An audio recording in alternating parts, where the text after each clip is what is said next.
Boa tarde, amigos. Aqui o Saulo Matheus Chibus, do canal Siquet. Já me pediram para fazer um vídeo sobre o assunto sola escritura e acabou que o meu amigo, meu grande amigo Ícaro Coelho Martins, ele, na verdade, ele fez um vídeo excelente a esse respeito. Ele fez um vídeo ótimo a esse respeito, né? E eu gostaria eu vou divulgar aqui o vídeo, tem um vídeo aqui embaixo, e eu gostaria, no link aqui embaixo, e eu gostaria de fazer algumas considerações. Tá? O sola escritura, em grande parte, ele, até pelas suas origens no nominalismo, em certos detalhes, em certas coisas do voluntarismo medieval, tem muitas semelhanças com os critérios empiristas. O que é que o Lutero ele falava? O que quer que não possa ser provado pela razão evidente ou pela Sagrada Escritura, não tem um valor como regra de fé, né? Não é algo que deve ser, não é algo que possa ser considerado, não é nem que não possa ser regra de fé, não é algo que deva ser considerado sequer, não é algo que sequer deve ser levado em consideração do ponto de vista epistemológico, não é nem que não seja regra de fé. Isso é o quê? Isso é a variante do clássico critério do Guilherme de Ockham, que fala dos sentidos, da razão evidente e da Sagrada Escritura. O Lutero ele foi discípulo de um cara chamado Gabriel Biel, que era um discípulo do Guilherme de Ockham. O nominalismo ele era fortíssimo na Alemanha, por uma série de razões que eu acho que são mais sociológicas do que mesmo filosóficas. Então, o sola escritura, ele lembra muito um critério nominalista empirista. Ou seja, você tem um critério, que esse critério serve para quê? Para eliminar aquelas teses de que você não gosta.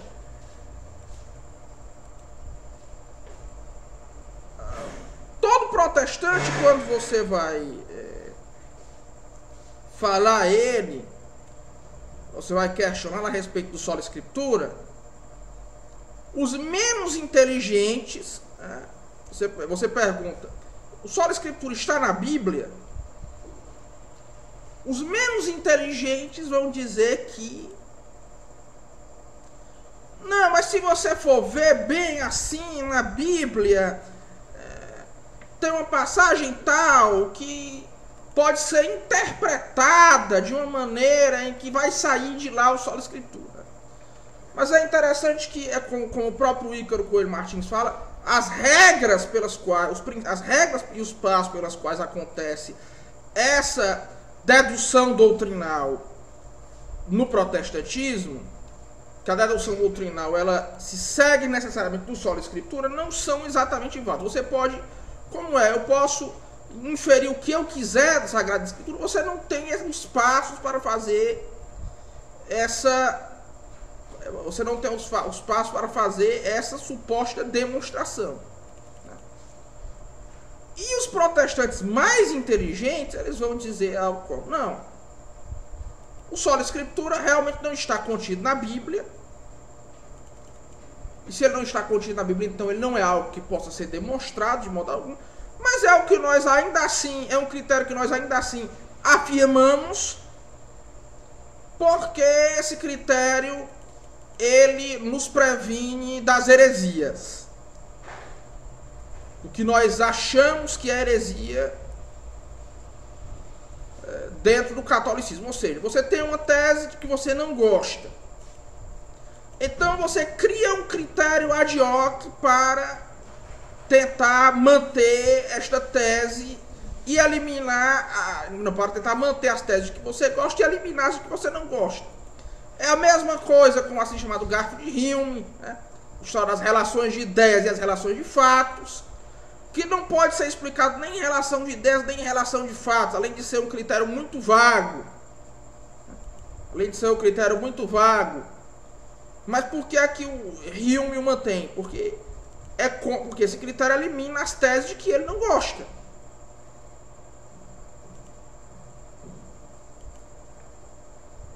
E por que é que o protestante não gosta dessa tese? Bem, no caso do protestantismo tem um detalhe muito bizarro, que é o seguinte: porque o protestantismo, ele geralmente acredita na assim chamada total depravação. O que é que quer dizer? O ser humano, ele é totalmente depravado pelo pecado original. E os efeitos do pecado original, eles fazem com que a natureza humana não possa mudar mesmo com a graça. E por causa disso as pessoas geralmente são más, e o que vai contra o protestantismo geralmente é proveniente da maldade. Então o protestante, ele sempre infere que qualquer coisa que vá contra o seu próprio sistema é algo que é fruto da maldade. E o sola escritura seria uma manifestação, que é um critério absurdo, seria uma regra de fé, dependendo do caso, que não teria nenhuma desonestidade em cima disso, não teria nem. Isso aí não tem nenhuma desonestidade intelectual, não tem nenhuma maldade. Não falo protestante ordinário, falo dos primeiros. Ou seja, você sempre pressupõe uma boa intenção para si mesmo e uma má intenção para os outros. E o sola escritura, ele geralmente é um critério voluntarista, é um critério que a pessoa, o protestante, ele assume porque ele vai eliminar supostamente as teses em que o protestante não quer acreditar, ou de que ele não gosta, ou que ele despreza. E por que ele não gosta disso? Ele sempre... Aí é que tá. E por que é que os outros gostam? O protestante sempre vai dizer que não, é porque eu sou bom, ainda que a minha natureza não tenha se transformado também, ela ainda seja totalmente depravada, e a natureza dos outros é ruim.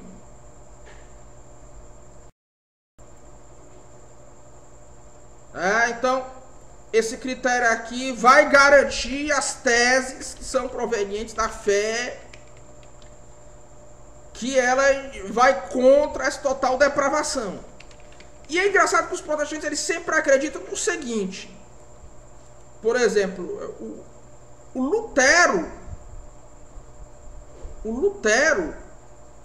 ele dizia, por exemplo, ele propôs esse critério.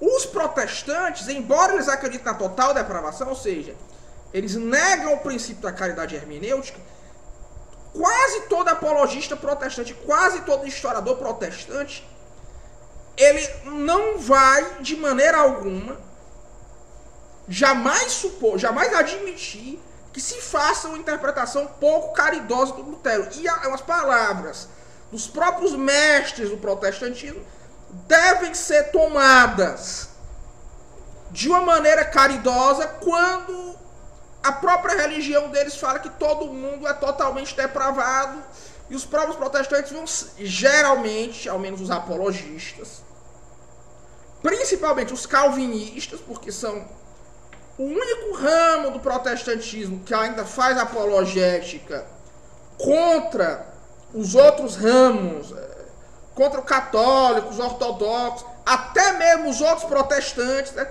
Só no Brasil que você ainda vê arminiano fazendo apologética contra o catolicismo, ou contra a igreja ortodoxa, às vezes contra até outros ramos do protestantismo. Geralmente arminiano ataca mais ateu, ataca mais pessoas irreligiosas. E nenhum deles passa pela cabeça de que esse critério da sola escritura seja, na verdade, apenas um critério voluntarista, que é uma petitio principii, para eliminar simplesmente as teses de que aquela pessoa não gosta e que, pelo próprio sistema deles, é provavelmente fruto da má-fé e não da providência divina.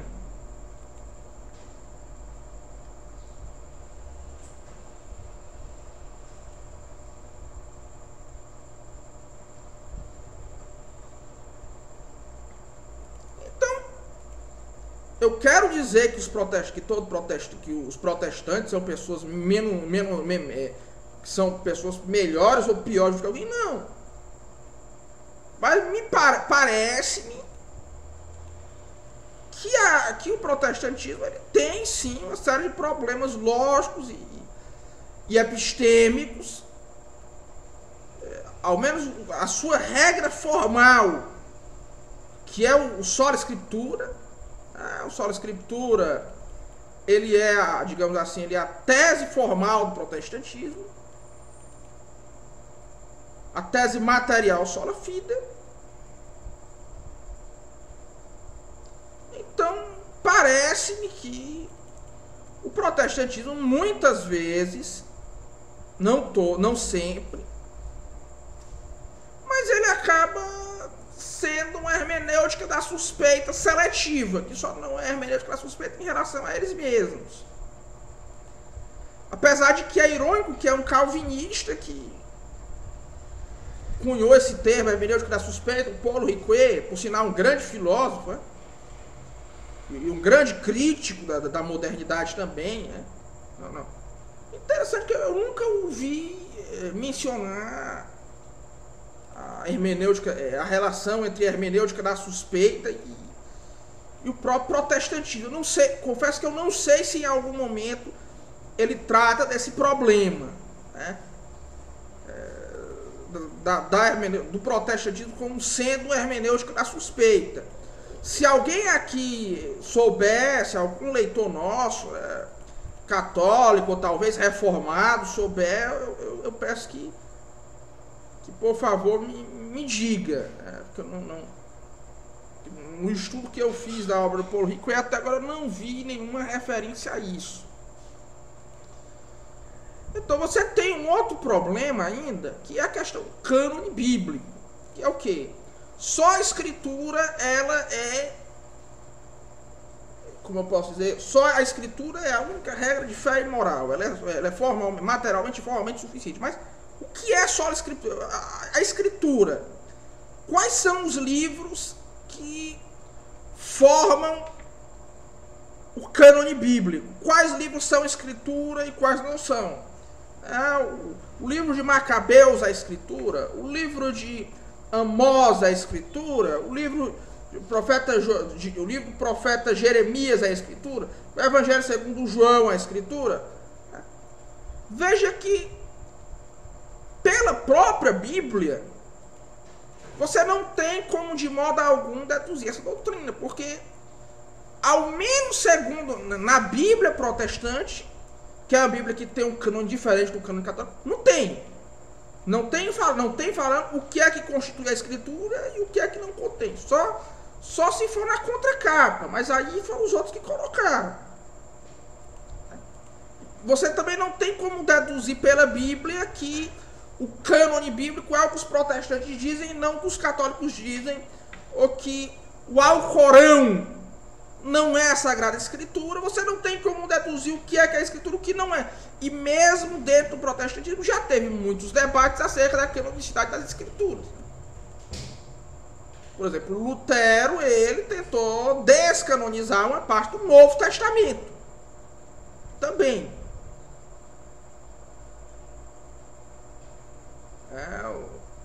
A Epístola de Tiago, Apocalipse, etc, etc. Outros livros também. Você jamais tem como saber a mesma coisa que o empirista. O empirista, ele sempre estendendo aqui essa analogia entre empirismo e história e escritura, que é algo que já vem do Feyerabend. Paul Feyerabend, ele já falou disso aí.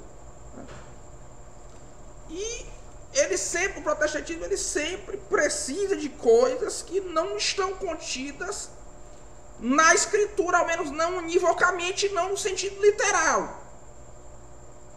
Por exemplo, a metodologia hermenêutica do protestantismo, que é uma outra doutrina protestante, que a escritura deve ser interpretada literalmente, também não está na Bíblia. Também não está na Bíblia. Aí alguns vão dizer, não, mas é porque alguns livros citam os outros livros da Bíblia. Mas se for por isso, né? Isso em relação ao cânone. Mas se for por isso, todo livro citado por outros livros da Bíblia está na Bíblia, né? Por outros livros que nós achamos que é a Bíblia, mas não temos como deduzir pelo cânone, é a Bíblia, né? Se fosse por isso, então o livro de Enoque também seria parte da Bíblia. São Paulo cita inclusive vários poetas pagãos, Menandro, Epimênides. Esse povo aí também não faz parte da Bíblia, fora que isso não é uma expressão doutrinal, não é um texto prova, não é um texto que eu tenho o cânone bíblico, será Mateus, Marcos, João, não tem encanto nenhum de lá. Então, é fundamentalmente isso. Vejam Vida do Ícaro, com o qual eu concordo 100%. E é fundamentalmente isso. Um forte abraço a todos e até logo. Se você gostou desse vídeo, se inscreva no canal, dê o like, comente o vídeo, compartilhe nas redes sociais, reze por mim, ajude no Apoia-se, né? E principalmente envie você seja membro do canal, faça curso de filosofia prática, curso de teoria literária e crítica cultural, que está na última fase, e principalmente reze por mim. Pois um forte abraço a todos e até logo.